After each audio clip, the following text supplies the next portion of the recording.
Okay, good morning, everybody. I'm going to talk about the history of building this dam first.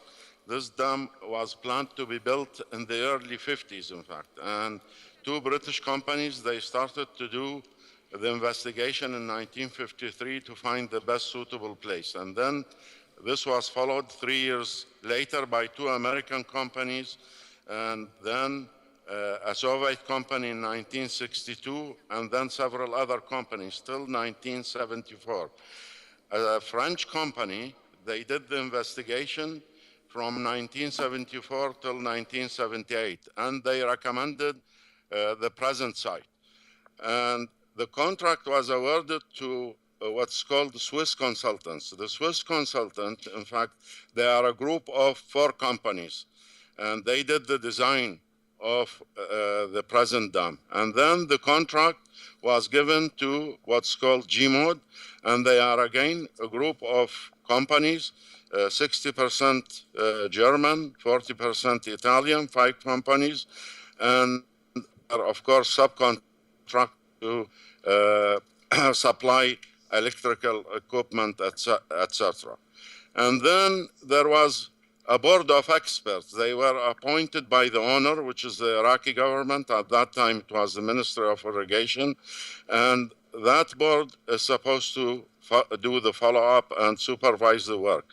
And it contains several experts, one from United States of America, 2 from France, 1 from Norway, 1 from Brazil, 1 from Britain, and 1 from Sweden, plus an Iraqi member. And now if we move to, when I share location. Also, connection is okay. yeah. Second slide.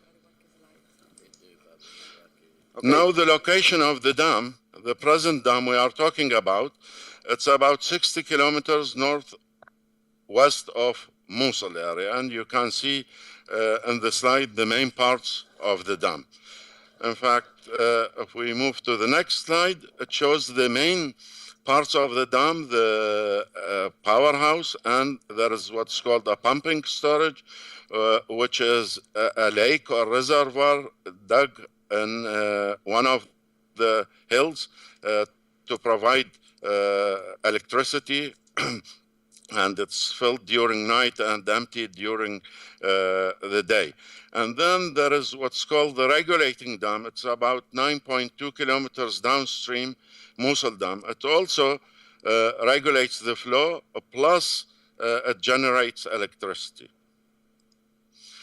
And this is another view of Mosul Dam and its reservoir. You see in the top of the slide on the left-hand side, there is a pumping station. That pumping station, in fact, it provides water for an irrigation project, which is called Al Jazeera project. And if we want to see what's the purpose or the main purposes of building this dam, first, it's flood control, and then irrigation. As I said, it irrigates a huge area directly from the dam, and then there are areas which are downstream the dam. And of course, it provides electricity from the pumping storage, main dam, and the regulating dam. More or less about 1,050 megawatts. And if we look at the cross-section of the dam is earth-filled dam. It has a clay core. The elevation of the dam is 113 meters, and the operational level, it's about 330 meters above sea level. The total volume of material which were used for the embankments, it's about 37.7 million cubic meters, and the side slopes of the dam is 2.5 to 1 till the operation level, which is 330 meters, and then the elevation changes, in fact, will be 1.73 to 1 further. So the total storage capacity of the dam is 11.11 cubic kilometers.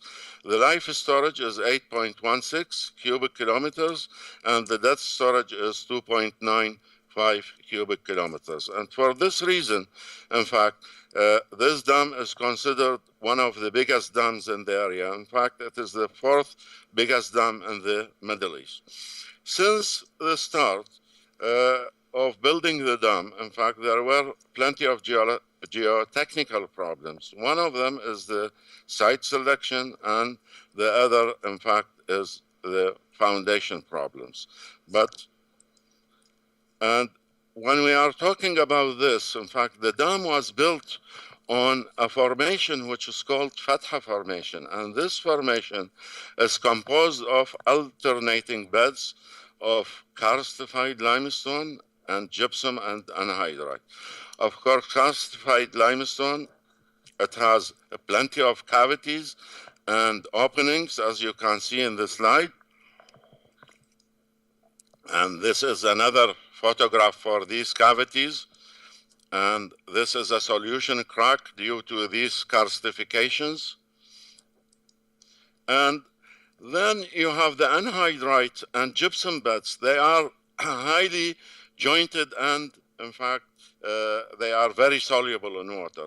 And for this reason, in fact, we have noticed that there were sinkholes developing. For example, this one, it's about 15 meters in diameter. And of course, this is another sinkhole under the pavement nearby the dam, downstream the dam. And these are other features which are related to the sinkhole formation, soil failure, for example. And you have here, again, a fissure resulting from slab slide. And you can see that there are sinkholes, and in fact, this is kind of a tunnel about 1.3 meters in diameter, which was recognized. And here you can see the seepage of water in one of the seeping areas. In fact, the seeping of water started when the dam was finished in 1986, and they did the first impounding of the reservoir, and then the seepage started under the foundation of the dam. And again, there is another factor which influences the stability of the dam, which is the presence of what's called Dir al-Malih aquifer. And you can see the amount of water coming from that aquifer within the dam site area. And again, if we look at the reservoir of the dam, in fact, it's about 45 kilometers in length, and the width varies from 2 to 14 kilometers. And we did a survey in 2011 for the dam, for this reservoir, and the intention was not to do this with the stability of the dam. In fact, we were trying to find out how much sediments were deposited since the dam was in operation in 1986. And we found out that most of the sediments were located upstream the reservoir, so there was nothing that much deposited nearby the dam. But what shocked us, in fact, the bathymetric map, which we produced in 2011 about the bottom of the reservoir. And you can see from the slides, these orange and yellow colored areas, they are sinkholes, in fact. And some of them about 30 to 40 meters in diameter. We don't know the exact depth of these sinkholes, and you can see some of them are directly near the dam site. What worries us now about the dam, in fact? The first thing, in fact, the continuous seepage from the dam. In fact, the seepage, as I said, it started when the first impounding of the dam, and it continued, and it's increasing with time. And according to the US Army Corps of Engineers. They did tremendous work in 2004, 2005, and they released a few reports in 2006, and they did another investigation in 2015, in fact. And why 2015? Because the dam was occupied by ISIS in 2014. And when ISIS occupied the dam, all the engineers and workers, they ran away. And the grouting operation stopped. And even when the dam was recaptured, it took them a very long time to bring back the workers and the engineers to do the grouting operation. In fact, these grouting operations, which started in 1986, they were continuous, 24 hours. And there were about 320 engineers and workers doing the grouting just to keep the seepage as it is, constant. They couldn't stop the seepage, in fact. But when ISIS occupied the dam and the grouting operation stopped, then the dissolution of anhydrite and gypsum was, in fact, increasing the cavities under the foundation of the dam. So the U.S. Army Corps of Engineers, they were very worried about this. And because the increase of these cavities might come to a point where the dam or the weight of the dam will settle due to the increase of these cavities. And this was very obvious in the report they produced early 2016, in fact, about this problem.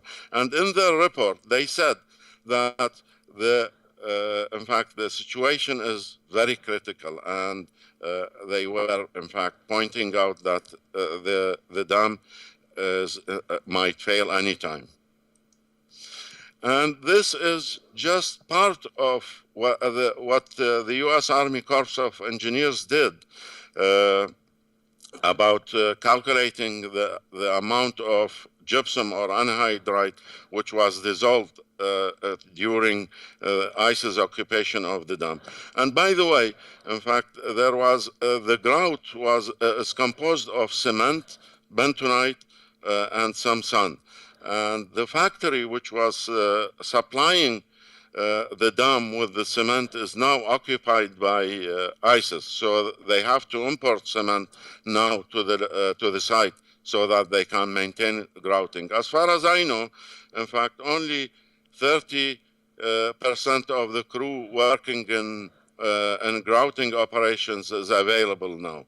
So the grouting operations are not as they were before. And of course, the second point is the development of sinkholes upstream and downstream the dam. This is very dangerous, in fact, as I said before. And the third thing which worries us, in fact, the dam has two bottom outlets to release the water. And one of these bottom outlets, gates, is jammed since 2013. So the release of water now is only from one of these gates.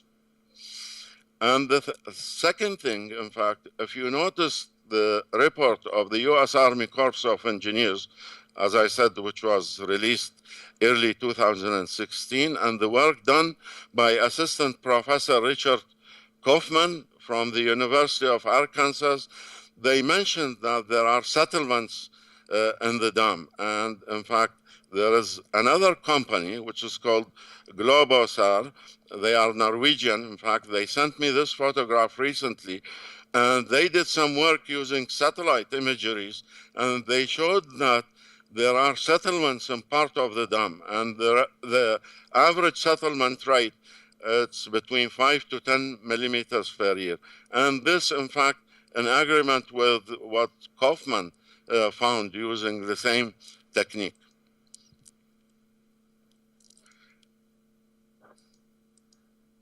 In addition to this, in fact, now we are very worried because of the expected floods.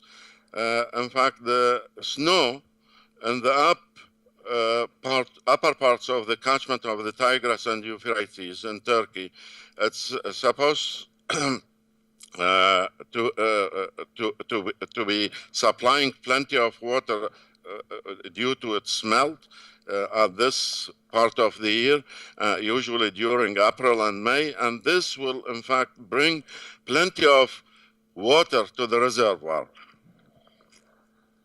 And the recommended water level now, because of all these problems, is 319 meters above sea level. Now, as far as I know, the elevation of water in the reservoir is 310. So if there are plenty of water expected to come, it might create plenty of problems for the safety of the dam.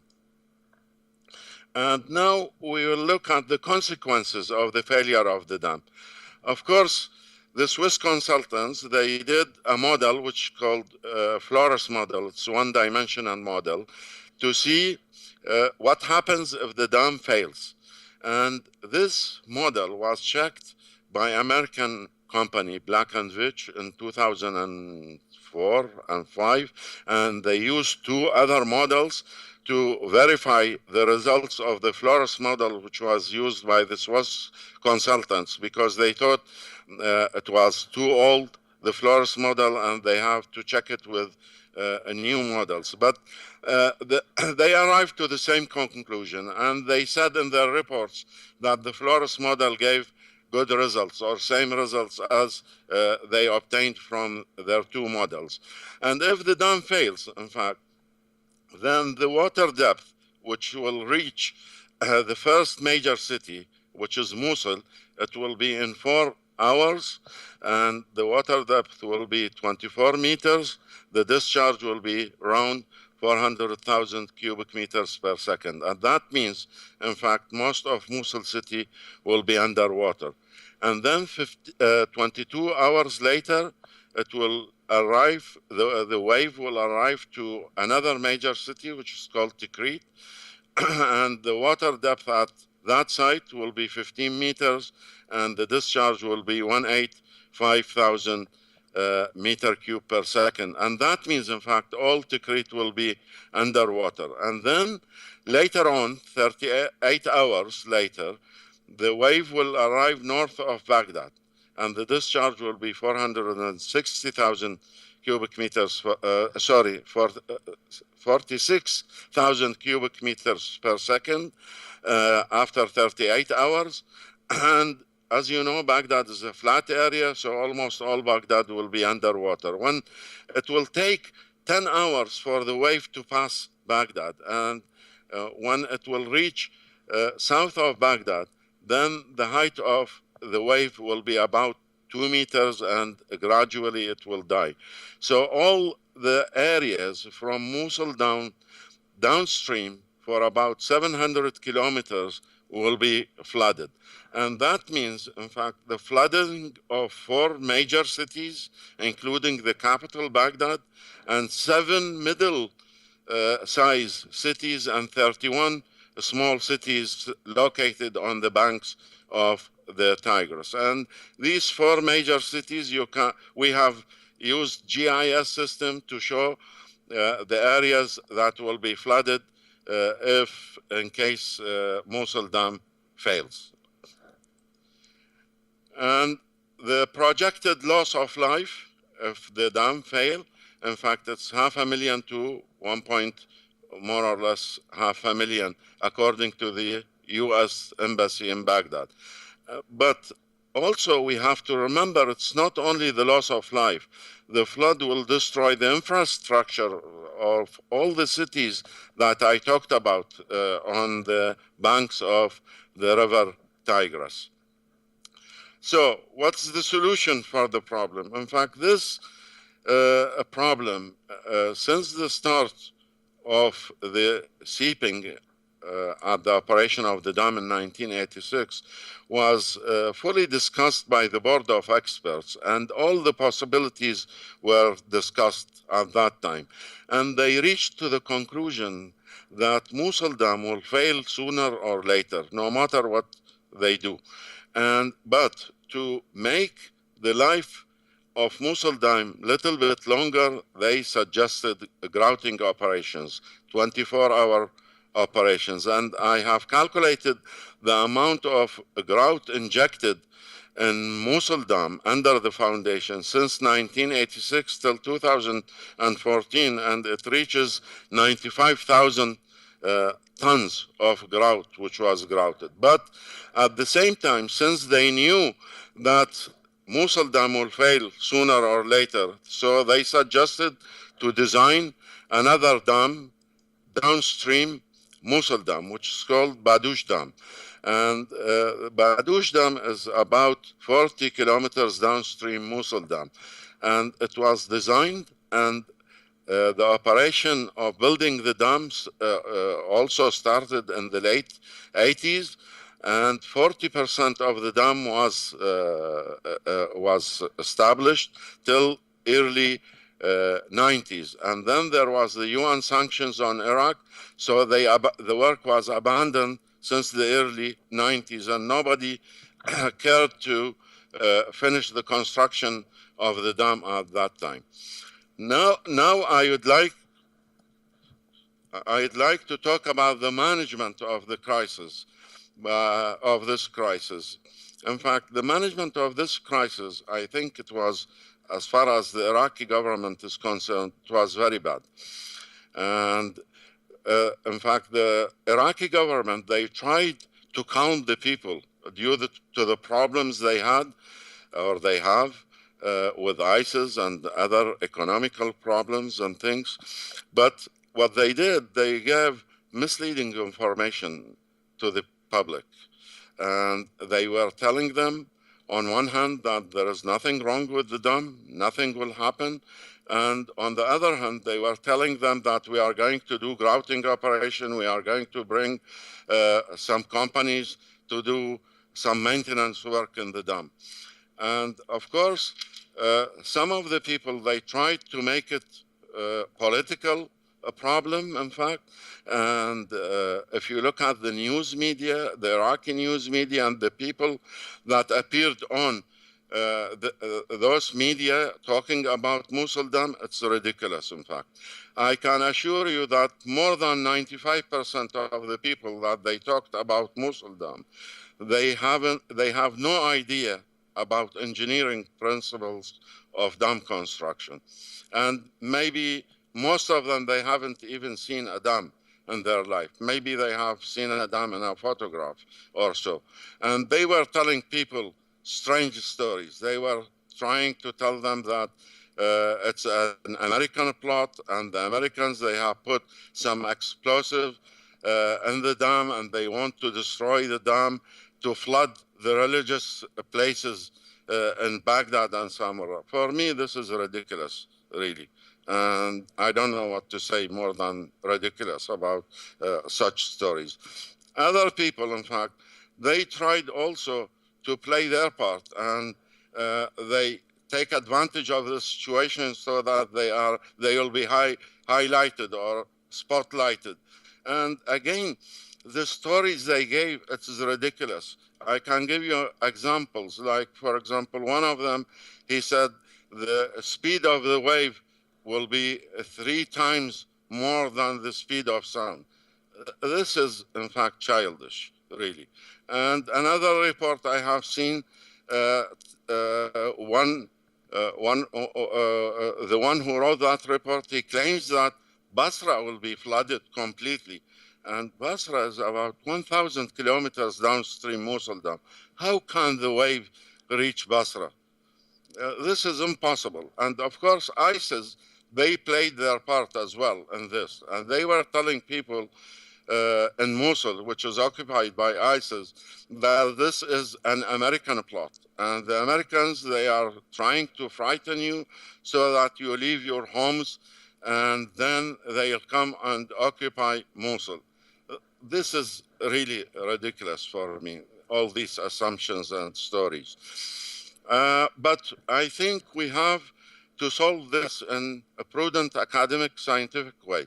And for this reason, in fact, the Iraqi Forum for Intellectuals and Academics and Lulea University is going to hold a conference in Stockholm, 24th, 25th of May this year, and we have invited the 10 best experts in the world in dams, and they are going to listen to us. We will present the geological and engineering problems of the dam, and we have done some sort of a suggested action plan to be taken, because in the absence of any action plan, the casualties will be more. I have asked several times on news medias that the Iraqi government should set some sort of an action evacuation plan, and there was nothing done. In fact, all what they did, they told the people through the news media, if the Mosul Dam fails, people living near the banks of the Tigris River, they should run away 6 kilometers away. Okay, if the people, imagine the crowds that might happen when the people want to evacuate the area, and the pushing and pulling. And even if they reached 6 kilometers away, what they will do there? Is there any shelter? Is there any food? Are there any facilities to live? Nothing, in fact. So we have prepared some sort of an action plan, and we will show it to the experts and discuss it with them, and we will finalize it, and hopefully we are going to give a copy to the Iraqi government and another copy to the U.S. Embassy in Baghdad as well. Thank you for listening. If you have any questions, I'm ready to answer. Thank you. Thank you, Mr. Al Ansari.